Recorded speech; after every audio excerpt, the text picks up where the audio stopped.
Hello దోస్తులు, మీకోసం నేను బ్యాటరీ వెహికల్ అయితే తీసుకొచ్చిన ఐక్యూబ్ అని చెప్పేసి మనకు టీవీఎస్లో లాంచ్ అయింది. సో మొత్తం ఫ్రంట్ అయితే మనకి ఎల్ఈడి లైట్లు అయితే ఇచ్చినారు. డిస్క్ సైజ్ చూసుకుంటే మనకు 220 mm డిస్క్ అనమాట ఇది.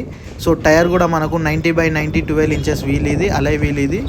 మనకు చూస్తుంటే ఐ బీమ్, లో బీమ్ అండ్ పాసింగ్ కానీ అన్ని ఒకే దాంట్లో ఉన్నాయి. అండ్ కంట్రోలింగ్ బటన్ కూడా ఉంది. అండ్ రైట్ సైడ్ లో చూసుకుంటే మనకు పార్కింగ్ ఇండికేటర్ లైట్స్ కానీ అండ్ మోడ్ బటన్ కానీ చాలా రకాల బటన్స్ అయితే ఉన్నాయి. దీని బటన్స్ అన్ని వినాలంటే మీరు చూడాల్సిందే. హైడ్రాలిక్ సస్పెన్షన్, ట్విన్ సస్పెన్షన్ అని కూడా చెప్పుకోవచ్చు. దీన్ని బ్రేక్ అండ్ సెల్ఫ్ బటన్ పట్టుకుంటే మనకు బండి అయితే స్టార్ట్ అయిపోతుంది. సో స్టార్ట్ అయినట్టు సౌండ్ అయితే ఏముండదు, జస్ట్ లైట్ గా మూవ్ చేస్తే మనకు మూవ్ అయిపోతుంది. సో ఈకో మోడ్ లో ఉంది. అండ్ ఇక్కడ లోగోలో కూడా మనకు లైట్ వస్తుంది. అండ్ ఇక్కడ phone, message, bluetooth, signal, battery, so అలాంటివన్నీ ఫీచర్స్ అలా కనిపిస్తుంటాయి మనకు కనెక్ట్ అయిన తర్వాత. అండ్ మనకు యాక్టివ్ రేంజ్ చూసుకుంటే అండ్ మనకు ఆటోమేటిక్ గా automation, so no problem gears. So మనకు యాక్టివ్ ఎట్లయితే నడుపుతామో సేమ్ అట్లే నడపొచ్చు.